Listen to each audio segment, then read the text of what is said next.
Welcome to the In My Opinion Show with Ronald Berry Robinson and friends, seen on the internet 24 hours, 7 days a week. The In My Opinion Show can also be seen on Flint, Michigan Comcast Cable Television, Channel 17 every Saturday at 6:30 and every Wednesday at 8:30. The In My Opinion Show can also be viewed on Detroit, Michigan Comcast Cable 68. Consult your community calendar. We have a wonderful panel. We have Mr. Henry Hatter. Hi, Ron. Hi. We have Mr. Neesmith Allen. Hi, Ronald. Hi. Let's talk about whistleblowers soon will be eligible for big cash. Whistleblowers who report corporate fraud or other misconducts to the government could receive sizable cash awards under new rules adopted by the federal regulators. Tipsters would be eligible if they give the Securities and Exchange Commission information that leads to an enforcement action resulting in more than $1 million in penalties. The SEC would pay up to 30% of the money it receives from a company or person. A divided SEC voted 3-2 to adopt the whistleblower program. The two Republican commissioners objected. The new rules will take effect in about 60 days. The whistleblower program was mandated by the financial overhaul law enacted last year. It was contested by big U.S. companies such as AT&T, Best Buy, FedEx, Google, Target, and Verizon, in addition to the U.S. Chamber of Commerce. They argued that whistleblowers should first have to tell their companies of misconduct and give them a chance to correct problems before informing the SEC. Otherwise, the corporations contend it will take longer to address wrongdoing. On the other side, advocates and lawyers for whistleblowers say they would be discouraged from reporting wrongdoing if required to inform company officials first. The new rules would seek to discourage employees from bypassing their company's compliance programs. Once employees report potential wrongdoing to their company, the SEC would officially designate them as whistleblowers, potentially eligible for awards, provided they give the SEC the same information within 120 days. In addition, the SEC would credit whistleblowers whose companies pass their information to the agency, even if the whistleblowers themselves do not. That way, whistleblowers could receive awards for reporting wrongdoing internally to their companies. The new rules represent the first time that whistleblowers will be given a financial incentive to report misconduct to company authorities. SEC Chairman Mary Shapiro said before the vote, she said the new rules strike a balance between encouraging whistleblowers to pursue internal compliance and giving them the option to go directly to the SEC. Under the program, if an insider at Goldman Sachs had given the SEC information leading to the $550 million civil fraud settlement with Goldman over its marketing of mortgage securities, that person could have collected up to $165 million. The SEC has chosen to put trial lawyer profits ahead of effective compliance and corporate governance, the Chamber of Commerce said after the vote. In my opinion, if we left it up to these corporations, they in most cases will not comply, only to fire the whistleblowers or blacklist them. Mr. Hatter, what is your thoughts? Well, Ron, that's a complex issue. On the one hand, if companies are performing illegal activities within their domain to do damage to the public, that's one thing. But if people are stealing from the company, that's another thing. Two different scenarios. And both are important to the management of firms. For example, if there's widespread tax evasion, stuff like that, or maybe tampering with security funds or with pension funds, something like that. Now, I see that as a much more lucrative thing for individuals to be involved in that won't damage the cultural integrity of the company.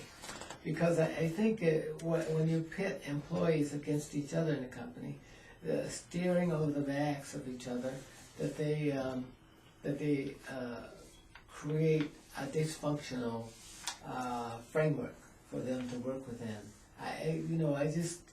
I think that you need to sort out and redefine the mission here for whistleblowers. I think, like I said in the first scenario, if people are defrauding the government of somehow interfering with public policy, not paying taxes, interfering with pension funds and stuff like that, yes, I think that that's a great thing. But to go in under any circumstance and encourage people to spy on each other would not bode well for the culture of the company. Well, I agree. I would agree with much of what you're saying, but I also think, again, my statement is that if left up to these companies, all right, well, let's just take the financial collapse. Okay. All right.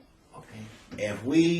If there had been the whistleblowers that should have been there, perhaps maybe the country wouldn't be in the situation that it is right now. Okay. Okay. And we have to safeguard that against it occurring again, because if we don't, it will repeat itself. All right. I agree with you in that context. If there's fraud in the country, the company, that causes a run on stocks or pension funds and stuff like that, or taxes, yes. Well, not just in the financial, not just within the financial institutions, but also, health and things of that nature in the health field. All right, or the manufacturing companies and so forth. All right. Ron, if I might interject, I think the premise where I would be coming from would be the fact that each organization, whether it's public or private, should have an ethics standard. Exactly. Okay. And the persons that are hired, those persons in their training should be made aware of what the company stands for. It has an ethical code. There will people that will be dismissed or disciplined if they are not following the culture of the company. But the company has to have an ethical code, and they have to adhere to it. Because in some instances, when you think of Enron and places like that, those places had people who went to their superiors, but their superiors were in collusion, so they didn't have any recourse outside of the company. So therefore, this policy appears to be a good policy. Okay, I don't necessarily believe that it's going to cause people to spy on each other, but I think that what it's going to do is allow them the opportunity to do their jobs and do it without feeling as though if someone above them is doing something wrong, that they cannot go outside of the company to get this thing fixed. That's Well, most companies have policies and procedures, and then those individuals, in a lot of cases, unfortunately, don't follow those policies and procedures. All right, or choose to look the other way, and I'm all for whistleblowers. Okay. I think it's a good thing. I think Enron was a great example, and Arthur Anderson, that was a great indication that something was wrong, and nobody stepped up to it. And yes, I agree with you. Whistleblowers of that type should. But as Denise said, that this is usually in a policy statement, like for example, an ethics policy guideline. But you say the problem here is Enron and Arthur Anderson may have had those, but they failed. Now we just have to find out why they failed. Well, I would think, is that it's a combination of things. All right, greed, and the regulators didn't do their jobs. All right, if we're talking about financial institutions, okay. Greed will always be with us. Sure. And it won't stop with Enron. No. Somebody else is plotting today as we are sitting here on how to get over on something. Of course, just like we bailed out, the taxpayers of America bailed out the financial institutions. They're in collusion, in my opinion, all over again, all right? Now, how in the hell are you going to pay somebody millions in bonuses, all right, and they brought, I mean, they're being paid now as we speak. All right, and these same individuals brought the economy almost to a collapse. Yeah, the only thing about it, and I heard this from the bank when they interviewed some students and teachers that I brought over from Michigan State to visit Citizen Bank once, and they were going to see teachers were going to see what banks do, and the teacher said that at least the bank said that there's one thing that we cannot teach. It's honesty. Mm-hmm. We cannot teach honesty. That's right. Yeah. So you have to have the rules there, and you have to hope that the system works well enough so that there are checks and balances in it. And how you do that, I don't know, because there's a pecking order to how that's done. And we're always going to have to live with it. We just have to minimize the impact of this kind of behavior in the corporate setting. Right. But I think one of the things that is probably of benefit is the fact that there's technological advances now where it's making it a little bit more difficult because there's things that are put in place that will allow people to view, and so in that regard, it's going to take a person, they're crafty, and a lot of times, if a person is bent on trying to cook the books or whatever, they're going to figure out a way. Sure. But a lot of times these things now are going to be minimized, and public policy that addresses this will make those persons, if it's in them that they're going to be corrupt or steal or whatever it is that they're doing for the companies, to understand that there's going to be some consequences, and eventually they're going to get caught. Well, I hope so, and I hope that this, this new SEC regulation works. All right, because that is the entity that primarily is a guardian of the safe, if I might use that word. All right, Securities and Exchange Commission. Okay, right. And you ought to hope that everybody that serves on that commission has the commission's best interests at heart. Exactly, as well. and that are honest. And I don't know what you can do, Ron, to really improve this, but we should leave our audience with some hope that whatever we discussed today, the time was worth it. And maybe you should leave them with some closure on this. You go with that word again. We've got to have resolved something out of this, because there was a lot of great discussion here. What do we? Denise has said, well, there are ethical codes out there, and that's a very substantive part of regulating those kind of behaviors in industry and institutions. But I guess we just have to go back again and again and check and recheck without destroying the working relationship within the institution of the corporation. But I think something can be done. But I don't know for sure, because we're laying off so many people and they don't have people to provide this kind of oversight. So whether we resolve it for right now or not, I'm not sure. But I do think that we need to again go back and see that there are folks looking over those ethical standards that Denise has talked about. Well, what I could suggest to our viewers is that, hey, look, report ethical violations, and if you see violations, report it. It's that simple, okay? It's that simple. I think that's be the a best great you can idea. be, so that when you go home, you will feel that you've done the best you could do and be that day. That would be my suggestions. What would be your suggestions? Well, again, my belief is that when a person is hired into an organization, whether it's public or private, that they need to be aware of the rules of conduct for the position that they hold. And there should be training, and I think that training should happen on a regular basis to revisit that, because I think you have the external controls, but you also have to have internal controls, and I think people need to be aware of how that happens. You only get that through repetition. People need to know that there's going to be some consequences. However, you shouldn't be fearful if you're doing your job and doing it with some integrity. Sure. That shouldn't be an issue. Exactly. I agree. Exactly. going to change gears here. Are we losing the respect of the sanctity of marriage? Fewer couples embrace marriage. Since 2000, a 25% hike in living together seems to be the norm. Marriage is losing ground to a grinding economic slowdown that has prompted more couples to live together without tying the knot. The share of couples who are not married has risen in many places, but is highest in areas that offer many people grim prospects for a better financial future. Old industrial cities in the Mississippi Delta. Unmarried couples made up 12% of U.S. couples in 2010, a 25% increase in 10 years according to census data.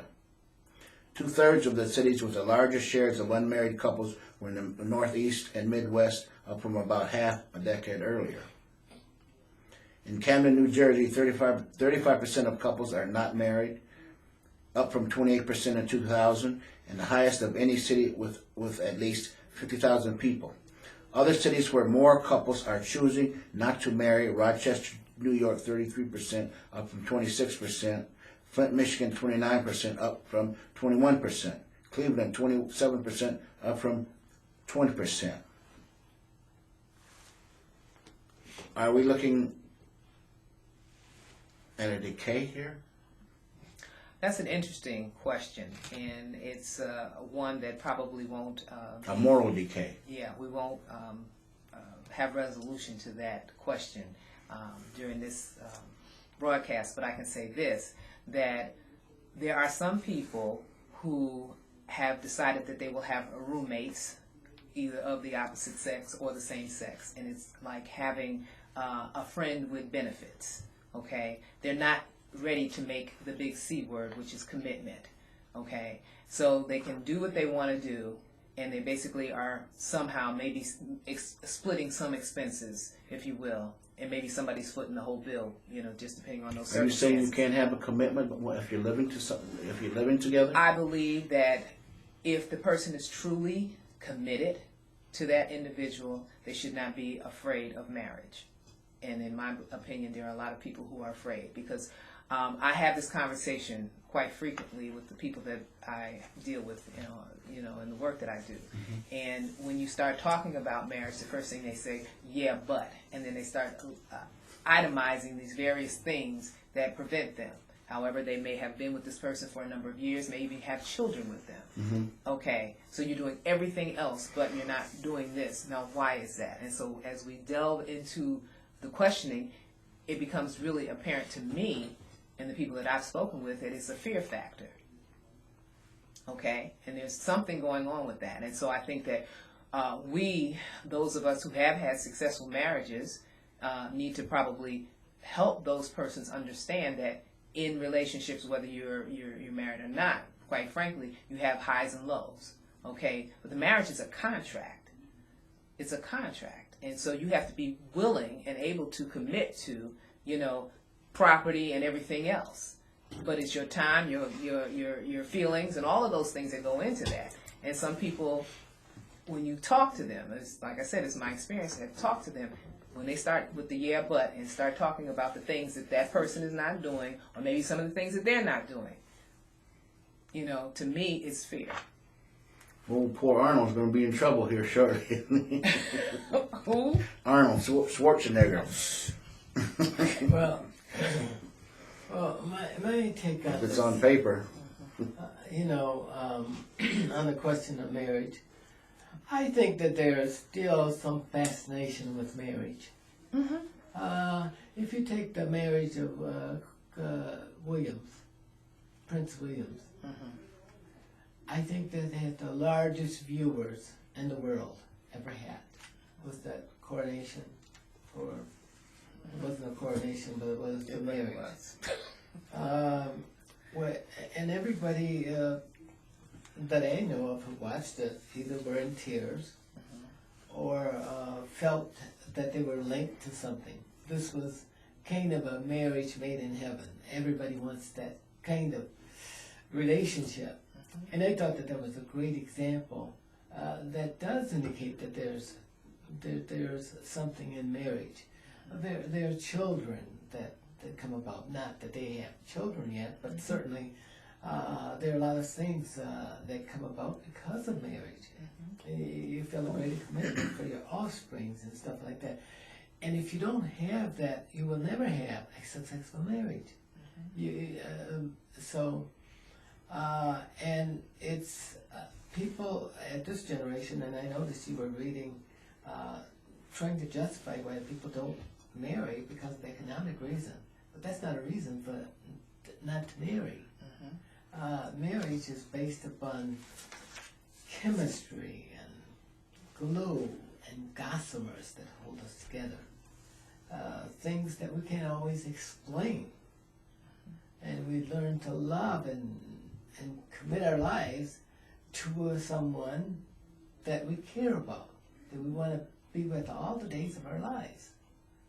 And certainly, I think that a lot of this, the way we view marriage now, is based upon a lot of philosophy and hooey. But there's something to be said about marriage, and it's unfortunate that in this generation people don't, because of all of the messages that they get today about, well, you don't have to, and you can live together, and you will do quite well. And besides, then they bring in the economic issues. But my expectation of what marriage should achieve is not the same as that. I don't look at marriage as being something as that's based upon the amount of money that I earn. It's whether I love this woman. Right. Yeah. Whether I want to spend my life with her. And that's my take. But I think a person can have, not to say that your thoughts are wrong or your thoughts are wrong, but I also think that you can still have that commitment. You know what I mean? Without the sanctity of marriage. All right. If you're committed to that woman, and she's committed to that man, all right. And if you have children, if you're a man, a real man, and you're a real woman, and you're committed, okay. That's what's necessary. That's essential. If you love that partnership, all right. I mean, so if the sanctity of marriage. So what stops you from taking it to the next level? See, because you're telling me all the ingredients of a marriage. If you're comfortable in living with somebody, then live with that person. If you want to if you want to take it to another level, you want to get married, there's nothing wrong with that. Okay? And if a marriage was so great, okay, and I'm not knocking marriage, then why is there over a 50% divorce rate? Because people get into it for the wrong reason. Some get into it for the right reason. But then they grow apart. Okay? That's true. In some instances, that's true. But I say this, that a lot of times, and I will speak from the standpoint of maybe some females, they are enamored with the process of the marriage. They go through all of the getting together with the bridesmaids and the whole, the process, okay? But they don't understand that after that day, the work begins, okay? And the work begins for both the male and the female, okay, in that regard. But a lot of times, the first time there's a disagreement, he doesn't put the top on the toothpaste, I'm ready to leave. You know what I'm saying? Pull the toilet stool down or something. Okay. Now we're getting into the core stuff, right? Yeah. Now this is what's real. There has not been enough effort with, again, those who have had successful marriages to sit down with those who are contemplating it or living together to help them move to the next level. Okay, because I heard you say sanctity. What does sanctity mean? That means that it's an ordained situation and God is at the head of this marriage. Okay, that separates the people who are living together as opposed to those that are married. As dinosaurs. Yeah, something like that. But, okay. But I love your explanation. I love yours too, by contrast. But I believe that my wife's toes, when I touch them, there is something about them. If you're lying down or just on the couch watching something, but I wouldn't be as comfortable with anybody else's toes. He's a toe man. No, I'm talking about, Yeah, I'm I understand what you I understand what I'm understand saying. exactly what you're But I saying. wouldn't be comfortable with anybody else's touching their toes. But I'm comfortable with that. I know her. I know how she looks, how she feels, how she smells, and stuff like that. And all of that stuff is, and we're animals by nature, and even other animals know a lot about each other because of those five senses. And too many people depend on the organic reason for being married. Well, she's gonna love you when you get home tonight. Yeah, she's viewing. But I think Denise understands this. Okay. Oh yeah, Okay. yeah. And I'm like I say, for me, I still go. I go back to my premise that there are those that are fearful. Okay. Well, this has been a very interesting conversation and show, as usual. I want to thank our millions of viewers worldwide, our technical staff, and my excellent co-hosts, Ms. Denise Smith-Allen and Mr. Henry Hatter. Okay. This is Ronald Barry Robinson and friends saying until next time, stay focused.